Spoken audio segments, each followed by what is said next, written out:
സുഹൃത്തെ, നിങ്ങൾ കൺഫേം പേരെന്ന് പറഞ്ഞ് കൊടുക്കുന്ന സാധനം ഈ പറഞ്ഞ എന്താ പറയുക, ഒരു ബട്ടൻ്റെ പോലും സൈസ് ഇല്ലാത്ത ഈ സാധനം നിങ്ങൾക്ക് ഇതെങ്ങനെയാണ്, എവിടുന്നാണ് ഇങ്ങോട്ട് ആരാ പറഞ്ഞത് ഇത് മറ്റേ ബ്രീഡിംഗ് പേരാന്നുള്ളത്? ഈ ഒരു മാസം പോലും തികയാത്ത ഈ കുട്ടികൾ. എന്നിട്ട് ഇതാണ് ചെങ്ങായിമാരെ നിങ്ങൾ കൊടുത്തിട്ട് ആളെ പറ്റിക്കണത് ഈ സാധനം. ഇത് എങ്ങനെയാടാ ഞാൻ ഒരാൾക്ക് ഈ മുതൽ കൊടുക്കുന്നത് പേരാന്ന് പറഞ്ഞിട്ട്? എല്ലാം എൻ്റെ സാധനം ഒന്നും ഞാൻ ഒന്ന് കവർന്ന് പോലും പൊട്ടിച്ചിട്ടില്ല. ഇവിടെ നോക്ക്, ഇത് എന്താണോട് പറയാം. ഇതൊക്കെ കണക്ക് ഈ കാണുന്ന സാധനത്തിനെ കണ്ടിട്ട്, ഈ കാണുന്ന സാധനം ഇത് അയച്ചെന്നത് ഇതിനെ കണ്ടിട്ട് കണക്ക് ആണെന്നാ തോന്നുന്നു പെണ്ണെന്നാ തോന്നുന്നത്. ഇതൊക്കെ എൻ്റെ ഞാനോട് പിന്നെയും ചോദിച്ചു പ്രൂവണ്ണാണോ എന്ന്. ഒരിക്കൽ ബ്രീഡായതോ എന്ന് ചോദിച്ചു.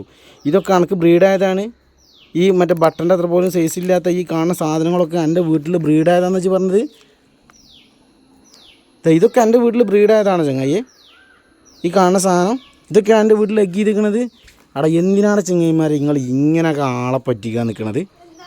ഇത് നോക്കിച്ച്, ഞാൻ ചുമ്മാ പറയണല്ലോ. ഇത് എല്ലേതും ഇത് എൻ്റെ കയ്യിൽ നിന്ന് കൊടുക്കുന്ന സാധനം പാക്ക് പൊട്ടിക്കാതെയാണ് ഇപ്പോൾ ഇട്ടിച്ച് കണ്ടച്ചി. എൻ്റെ കയ്യിൽ നിന്ന് ഈ കൊടുന്ന മുതലുകൾ ഞാൻ ഒന്നും പാക്ക് പൊട്ടിക്കാതെ വെച്ചിട്ട് എൻ്റെ കൂട്ടുകാരോട് ഞാൻ സംസാരിക്കുകയാണ്. കാരണം എൻ്റെ കയ്യിൽ നല്ല മുതൽ കിട്ടുമെന്നല്ലേ പറഞ്ഞത്. എന്നിട്ട് കൊടുന്ന് വെച്ചാൽ മതി. ഇതിപ്പോൾ ഞാൻ എന്താ കാട്ടേണ്ടത്? എനിക്ക് ഞാൻ വേറെ സംഭവം കാണിച്ചു തരാം. എൻ്റെ വീട്ടിൽ അതിലും ഈ കാണുന്ന സൈസുകൾ കണ്ടച്ചി ആണെങ്കിൽ കണ്ടോ, എനിക്ക് കാണിച്ചു തരാം. കണ്ടച്ചി ഇതുപോലും അതിനേക്കാൾ എത്രയോ സൈസുള്ള സാധനമാണ്. ഇതുപോലും ഞാൻ ഇതുവരെ പേരാക്കിയിട്ടില്ല.